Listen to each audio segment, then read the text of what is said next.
Greetings, sixth graders, and welcome back to my YouTube channel. Be sure to subscribe and smash that like button after this video. We're continuing on with our discussion of integers, specifically as they work as operational systems. I wanted you to recall the machine drawings. Hopefully you understood that, of course, this was simply a machine drawing of, say, 7 minus 3, of course. You know, naturally that's 4.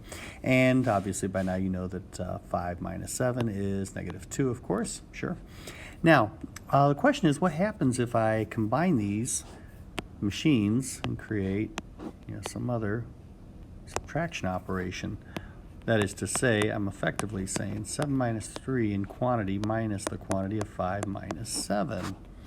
And will that be any different from if I flip it around? Let's just change the color here real quick, and I'll write 5 minus 7 minus that quantity is 7 minus 3. Let's see how this affects the answers. Of course, we can see on the one on the left, 7 minus 3 is obviously 4, and 5 minus 7 is negative 2. And on that number line, of course, if we're at 4 and we're subtracting 2, we'd be going backwards, right, to 2. But actually, subtracting negative 2 takes us forward, and we wind up at 6. 6 is the answer to 4 minus the negative 2. On the other hand, over here I have 5 minus 7. Of course, that's negative 2, obviously. And 7 minus 3 is 4. And now I'm going to do a subtraction machine with negative 2 minus 4.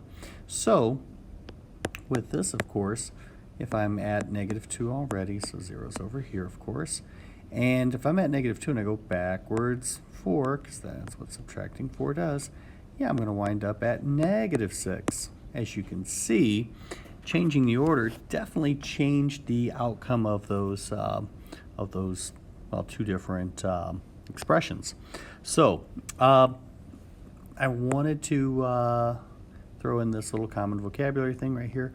Whenever we're writing integer notation, you may see something like x minus negative 3, and then this one here. We can read this as negative 8 minus x. No need to call it the additive inverse of 8. We'll understand that that is, of course, negative 8 in integers, of course, right?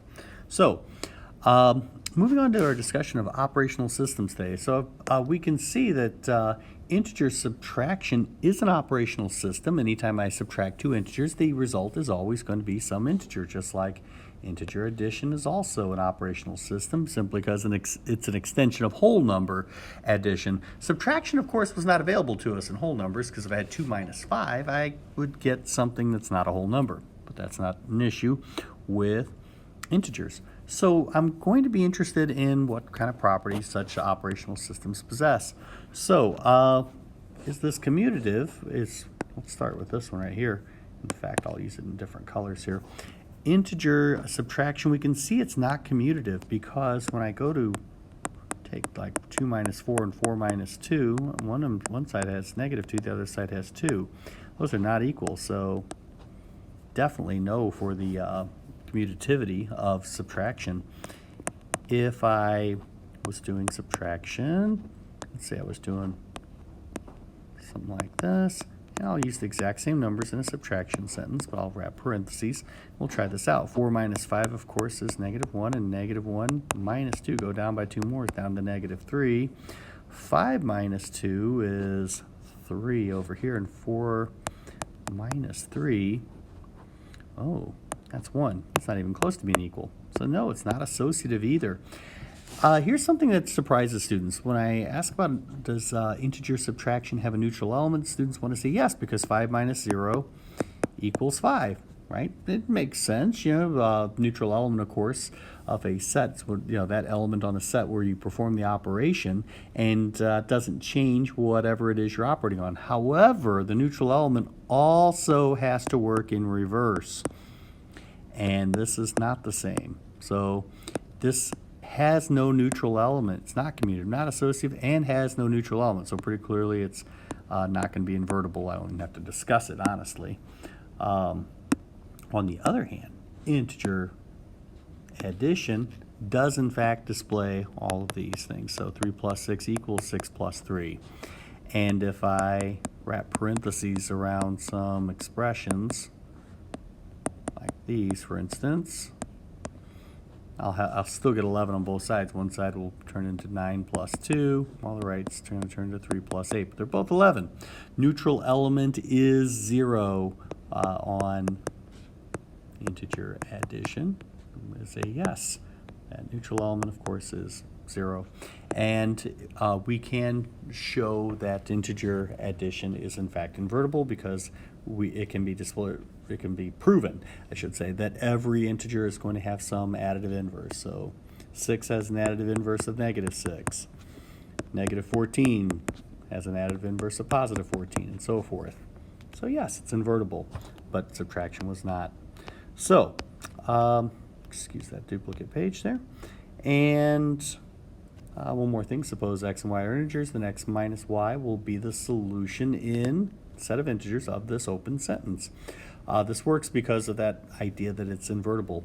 I can show that x minus y has to be the solution, because if I had y plus this blank right here equals x, if I add the additive inverse of y on both sides, as you see that done down here, we can see that that must equal 0, and thus it equals x.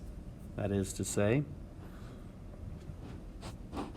y plus this little empty character right here. I can solve for that missing blank by writing x plus negative y. And again, integer addition is associative, integer addition is commutative, so this will necessarily always work. So, and of course, instead of saying x minus y, you can also write x plus the additive inverse of y. Rather important idea. Okay, so today I want you to go up through page 54. Let's make it exercise 57. You can ignore that little exercise 60 there. So that's going to get, it still gives you plenty to do. So that's 40 exercises 44 through 57. We'll complete those today. And I will talk to you tomorrow, but again, as you voted on in class on Monday. You voted for a live session on Wednesday, so I will have live class on Wednesday. Be good for your parents.